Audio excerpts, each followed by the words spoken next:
कर दे, छोड़ दे। जिन बातों से गुरु दुख पावे उन बातों को दूर भगावे। उनको फेंक देते कितना अच्छा लगता, छोड़ दे उन सब चीजों को। अब जैसे शुगर के मरीज को अब मीठा तो अच्छा लग गया उसने, और डॉक्टर कहे भाई शुगर तो मरीज ये मीठा नहीं खाएगा, ना मिठाई ना चीनी, और वो फिर भी डॉक्टर की आज्ञा का पालन नहीं करता तो मरेगा फिर, और क्या इलाज है। तो चीनी मीठी तो लग रही है, इसमें कोई शक नहीं, मीठी भी है, लेकिन उसके लिए विष है। तो ऐसे ही भक्ति मार्ग में गुरु जी की आज्ञा का पालन ना करना विष के तुल्य आपकी भक्ति को नष्ट कर देता है। गुरु के सम्मुख वचन ना कहे सो ससुरैनी गैनी सुख ले। गुरु जी के सामने एंड बैंड नहीं बोला, क्योंकि गुरु जी के सामने जैसे भगवान के पास जाना होता है ऐसे ही दृष्टिकोण से आना चाहिए। अपनी फरियाद करे, जो भी आदेश हो श्रोधार्य करे और चल पड़े, चाहे मन कुछ भी सोचता रहे, क्योंकि परमात्मा अंतर्यामी है, आपके सब दुखों से परिचित है, और वो आपके जितनी श्रद्धा आपकी होगी उतना ही निवारण आपको साथ साथ रिजल्ट देते रहेंगे। तो आपने समर्पण और श्रद्धा बढ़ानी है, उसके बढ़ाने के लिए आपको यहाँ बुलाया जाता है, भक्ति कराई जाती है, दान पुण्य करवाया जाता है, सेवा करवाई जाती है, ताकि आपकी श्रद्धा जितनी बढ़ेगी उतना ही प्रभु आपके संकटों का निवारण समांतर करता रहेगा। अब जैसे आप यहाँ आए और आते ही आपको ठीक कर दिया, आप ना हो भूल गए यहाँ, क्योंकि हमने देखे झाड़े लवानी, झाड़े लवाए लाया, हो गया, आराम हो गया, बस ये क्या वहां जाना नहीं भूल कर फिर। तो यहां आते भी आपको सुख दिया जा सकता है, लेकिन ये परमात्मा चाहते हैं कि ये बच्चा आते कुछ तो राहत अवश्य देगा, ताकि आपका विश्वास बने। और आप पर आज कलयुग में आगे हो इतने पाप है गिनती नहीं, एक सुख थोड़ा बहुत मालिक अपनी तरफ से अवश्य देता आपको। फिर 100 संकट और हैं भी तो आपके ऊपर बैलेंस, वो भी निवारण करवाने हैं, तो फिर आपको बुलाया जाता है कि आप महीने में एक बार अवश्य आइए। आपको बुलाने का क्या तात्पर्य है कि यहां आने से आपको बहुत पुण्य मिलता है, आपको बहुत भक्ति लाभ होता है। आप बच्चे हो, आपको मालूम नहीं, ये दास डॉक्टर है जो भी आपको कैसे कैसे आपके अंदर शक्ति प्रवेश करवानी है, प्रभु की पुण्य कैसे प्रवेश करवाने हैं, फिर ये ज्ञान आपके हृदय में पहुंचाना है। और जिस दिन आपकी श्रद्धा पूरी हो जाएगी, आप सपने में भी दुखी नहीं होगे, ये सत्कर मान लेना। क्योंकि पाप जब बढ़ जाते हैं, जन्म में भी दुखी, सोए फिर भी दुखी, क्यों सपने भी बुंडे बुंडे आवे। और जब आप भक्ति करोगे, ढंग से लग जाओगे, आप वैसे भी सुखी, और स्वप्न में भी परमात्मा की भक्ति है, आरती करते होगे, कभी मंत्र कर रहे होगे, कभी मेरे गुरुदेव भगवान ये गा रहे होगे, स्वप्न में भी सुखी, यानी भक्ति स्वप्न में भी हो रही होगी। गुरु से शेष करे चतुराई, सेवा ही नरक में जाई। ओहो, जो गुरु जी के सामने चतुरता करता है, छल कपट करता है, उसकी जो सेवा है यानी वो पूजा समाप्त हो जाती है, धन भक्ति का, और कहते हो वो नरक में जाई, नरक में डाल दिया जाता है। शेष हो सर्वस नहीं वारे, ये कपट मुख प्रीत उचारे।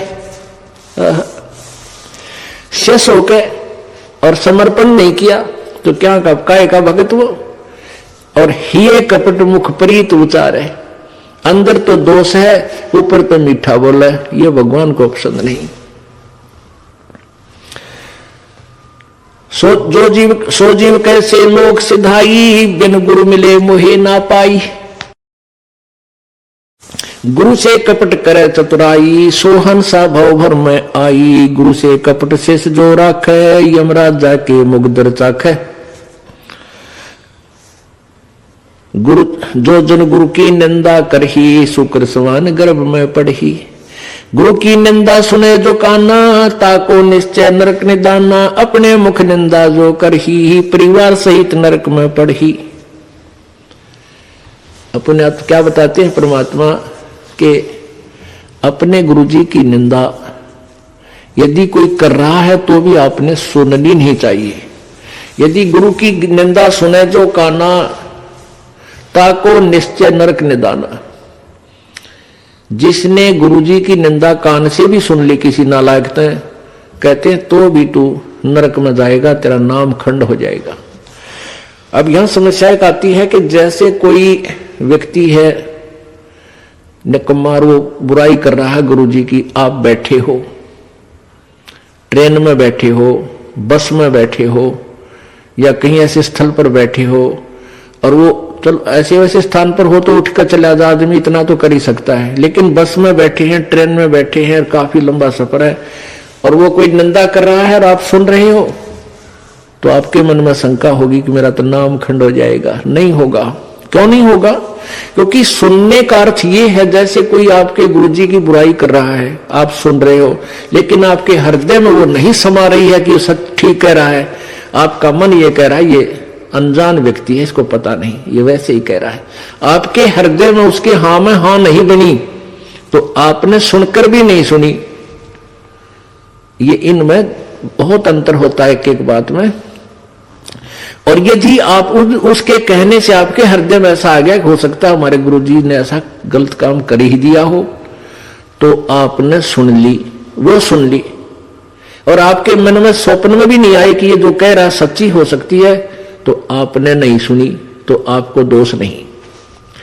गुरु की निंदा सुने जो काना, ताको निश्चय नरक निदाना, अपने मुख निंदा जो करही, परिवार सहित नरक में पढ़ी। गुरु को तजे भजे जो आना, ताक पशुआ को फोकट ज्ञाना। ओए होए, अपने गुरु को छोड़कर और दूसरे में आस्था बनाता है। अब जैसे आप किसी भी कोई भी आपको इस भक्ति मार्ग का ये ज्ञान दास से सुनकर आपको कोई सुना रहा है भक्त, और आपकी श्रद्धा उस भक्त में हो जाती है, वो हो तो बहुत अच्छा है, बहुत प्यारा है, उससे के चरण छूने लग जाए, उसी के ऊपर आसक्त हो गए, तो आपका गुरुजी से नाम खंड हो गया। इस दृष्टिकोण से परमात्मा कहते हैं गुरु को तजे भजे जो आना, ता पशुआ को फोकट ज्ञाना। उस पशु ने को कोई ज्ञान नहीं है, वो भक्त नहीं है। जो अपने गुरु को छोड़कर दूसरे में ठीक श्रद्धा बनाता है, उसमें आसक्त होता है, उसी को पूजा शुरू कर देता है। अब पुण्यात्माओं, एक एक पॉइंट पर बहुत गहराई सोचना है। अब कोई भक्त ज्ञान सुना रहा है, बहुत अच्छी बात है, उसके द्वारा सुने ज्ञान पर अमल करे और उससे कहे भाई मुझे भी गुरुदेव के पास ले चलो, मेरा कल्याण करा दो। और आपने नाम ले रखा है और फिर कोई चर्चा चलती है, ऐसी कोई बात नहीं, फिर भी सुनो। और कोई पुराना भक्त है, वो अच्छी अच्छी बातें बताएगा तो बहुत अच्छी बात है, गदगद हो जाओ कि मेरे गुरुजी ने कितना अच्छा ज्ञान दिया हुआ इस बच्चे को, भाई को, बहन को, और ये सब गुरुजी का ही दिया हुआ ज्ञान है, इसका नहीं है। तो उसमें आपको एज ए भाई यानी गुरु भाई गुरु बहन, तो आपकी श्रद्धा हो सकती है, लेकिन अन्य दृष्टिकोण से, क्योंकि हम फिर उस पर इतना आसक्त हो जाते हैं, उसको फिर प्रणाम करने लग जाते हैं, बड़ा अच्छा भगत से। तो ऐसे ये बीमारी हमारे भगत समाज में पड़ी रही और इसका लाभ ये काल उठा गया। जैसे कमाल था, कमाल वो मुर्दा जिंदा किया था प्रभु ने। एक दरिया में बहता हुआ मुर्दा शव जा रहा था, 12-13 वर्ष के बालक का, और एक शेख तकी था सिकंदर लोधी, दिल्ली के बादशाह का धार्मिक पीर।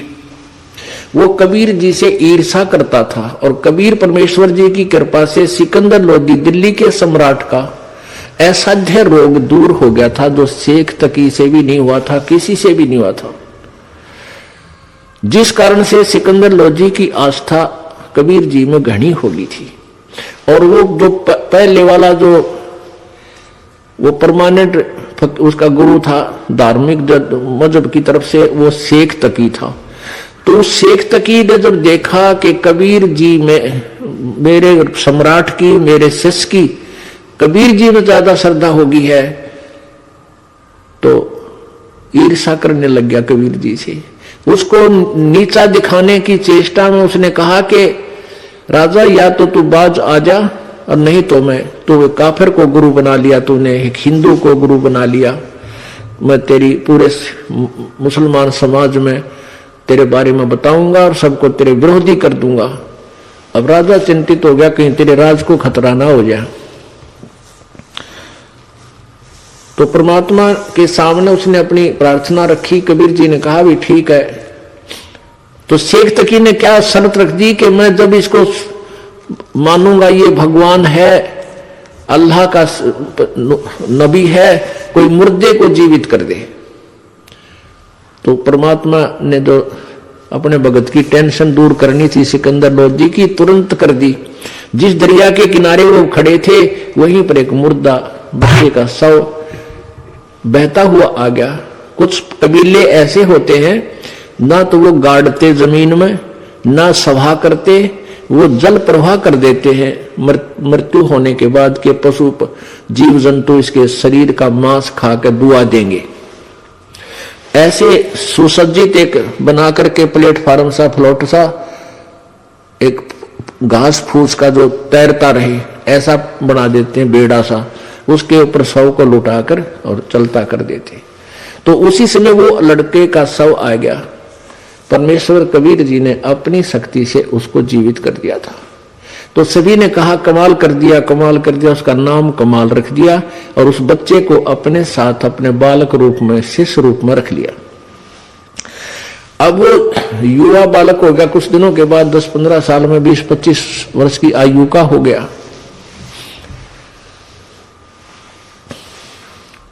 तो वो परमात्मा से ज्ञान सुनकर, कबीर जी का ज्ञान सुनकर वो भी ज्ञान औरों को सुनाने लग गया। जैसे बताते हैं भक्त, आप भी बताते हो और भी बताते हैं।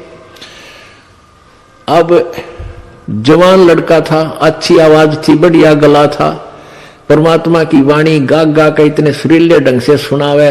तो जो परमात्मा कबीर जी के शिष्य थे वो 64 लाख, उनमें से बहुत सारे कमाल जी के ऊपर आसक्त हो गए।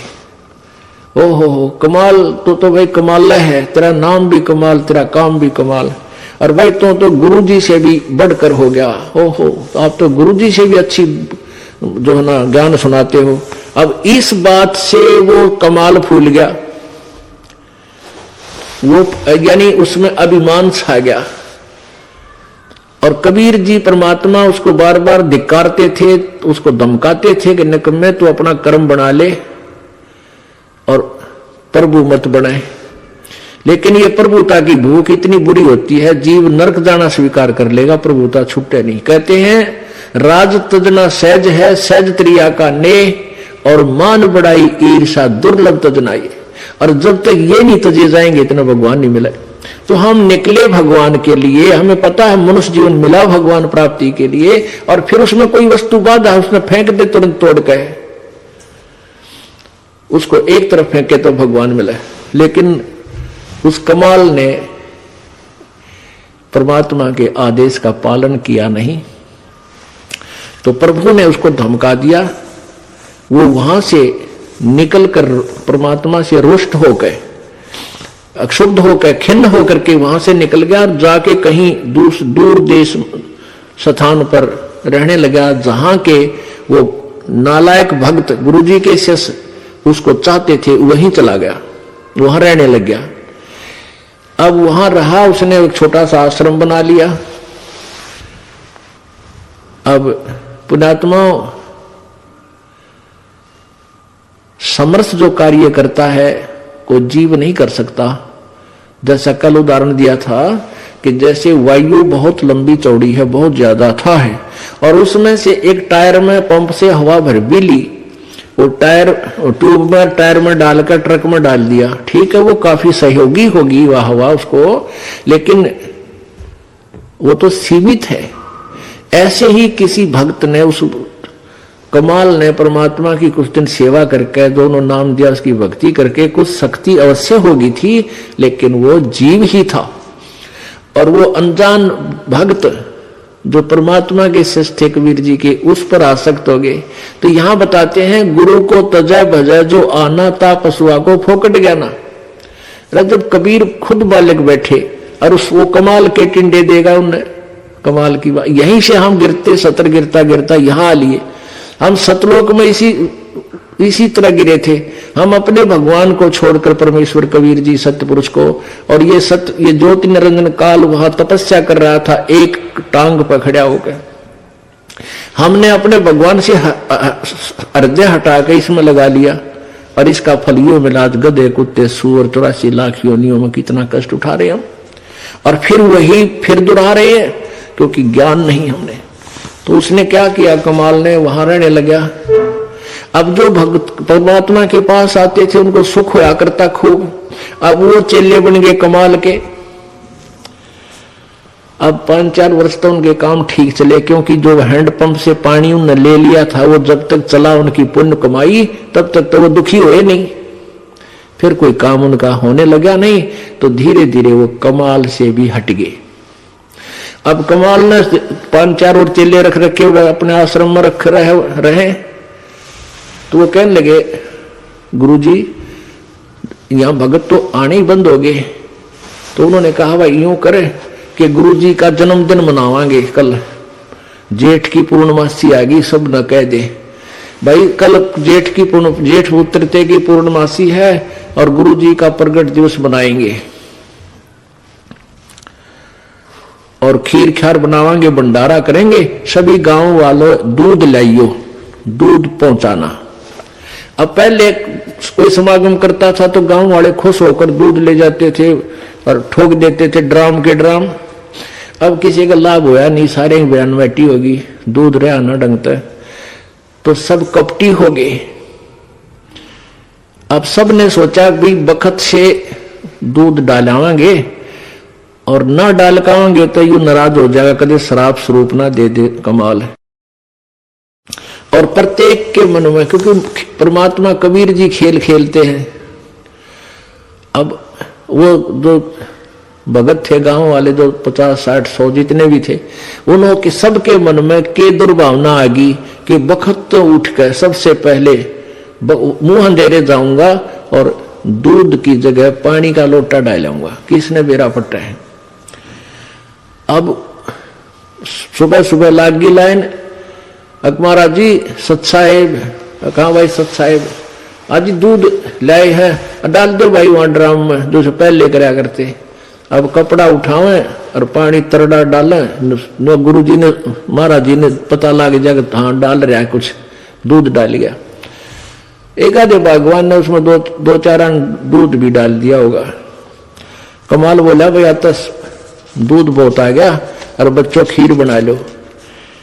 अब वो लागे खीर बनाने, वो ड्राम पानी का भरा, थोड़ा बहुत दूध उसमें कितना गिर गया को भगवान। तो कहने लगे गुरुजी तो सारा पानी का फल भरा है। कुमार बोला झूठ बोलो, देखा जाएगा सारा पानी का भरा। किसकी खीर बनी थी। इतना शर्मिंदा हो गया रात्रि में उस आश्रम ने छोड़ के पता नहीं कित मरिया जाके छोड़ चल गया। तो इस प्रकार परमात्मा कहते हैं अब आप भी मरिया और उन शिष्यों उन पुण्यात्माओं को ले डूबा नकमी आत्मा जो परमात्मा से जुड़ी थी। गुरु को तजय भजय जो आना तात सुआ को फोकट ज्ञाना। गुरु से बैर करे शिष जोई भजन नास और बहुत बिगोई। पीढ़ी सहित नरक में पर ही गुरु आज्ञा शिष लोप जो कर ही। चेला अथवा उपासक होई गुरु सुमुख ले झूठ संजोई। निश्चय नरक पड़ा से सोई वेद पुराण भाकत सब कोई। सम्मुख गुरु की आज्ञा धारे और पीछे ते सकल निवारे। एक सामने आकर के तो हाँ जी हाँ जी हाँ जी और पीछे ते छोड़ देने कि जरा फिर देखेंगे। तो कहते हैं सम्मुख गुरु की आज्ञा धारे और फिर और पीछे ते सकल निवारे। यार सब ने रिजेक्ट कर बैठे। ऐसे नकली शिष्यों का उद्धार नहीं होता। सोच से घोर नरक में पढ़ी रुद्राद पीवे नहीं तरही। मुख पर वचन करे परवाना घर पर जाए करे विज्ञाना। मुख पर तो सारी बात माने और घर पर जाकर चौधरी पाक अपने हिसाब से सेटिंग करना नहीं ऐसे ठीक नहीं गुरु ये ऐसे होना चाहिए। तो परमात्मा कहते हैं आप जीव हैं और जीव संज्ञा में ही रहना चाहिए। आपने परमात्मा की आज्ञा में कोई भी दोष नहीं निकालना चाहिए, फाइनल हो। अब गुरु जी की आज्ञा देगा आपको। हम क्या आज्ञा देते हैं भाई, बीड़ी मत पीना, शराब मत पीना, तम्बाकू मत पीना, बुराई ना करना, चोरी मत करियो, रिश्वत मत लेना, भगवान पर विश्वास रखना, भक्ति करना, आनुपाशा मत करना। और ये सारी ही ना करने की है। और ये आज्ञा पालन करने की है, और ये भी नहीं करोगे फिर भगत कैसे? व्यर्थ। मुख पर वचन करे परमाना, घर पर जाए करे विज्ञान, जहां जावे ता निंदा करही, सो शिष